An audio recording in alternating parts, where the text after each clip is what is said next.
And anyway, so I took my portfolio down there, showed it to my boss, and I was like the perfect fit for that job. And so when I tried to get a job for Hallmark, I sent my stuff, and then Hallmark rejected it. And I sent it. I redid my portfolio, and back then that would be, you'd send maybe a little bit of original work, but you'd take slides so people look through Yeah. slide things and check your work. And that got rejected. And then I redid everything and set it back. And so, my dad had a hog house, old farmer's hog house. He converted into like a radio shop in our backyard, and so I'd sit out there and airbrush in there because that would be safe.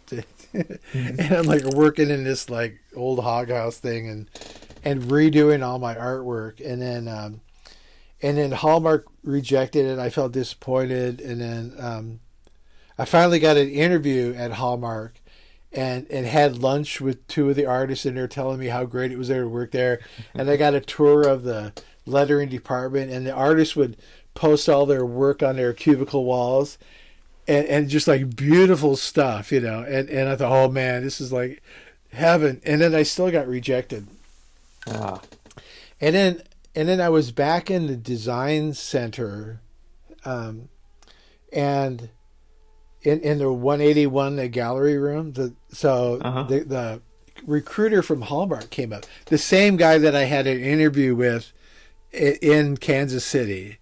So Yeah. and then so I'm like, and he was there going through Iowa State student portfolios, and I'm like, and I'd already met him, and I was already rejected by him for like 4 times. So I don't think I even tried when I was there. But there was some other guy there, another student, and I was overheard him talking, like we're kind of outside the door looking in, and the guy goes, well, I think the guy's name was Unruh. So he said that this guy looked at my portfolio, and he asked me to redo one of the pieces and send it back to Kansas City. And he said, if he doesn't like my stuff, if it's not good enough, then I don't want to work for them.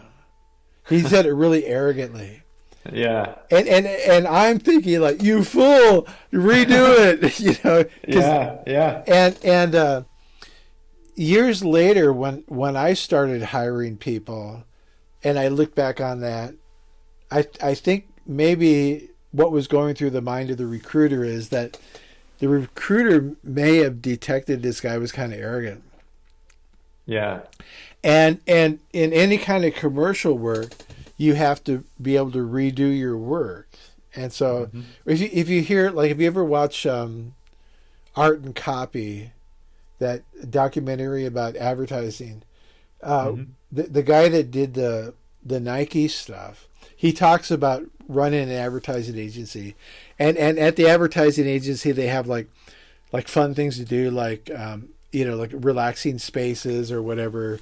And he says we have to do something to encourage our employees, because advertising is all about getting your stuff rejected. Yeah. And you do all this stuff and you get it rejected, and rejected by the client, rejected, by your boss at the advertising agency, whatever. And so you have to do something to help their ego of the creative people so they'll keep on being creative. And so, when I was working, all those years, I realized that a lot of it was like redo,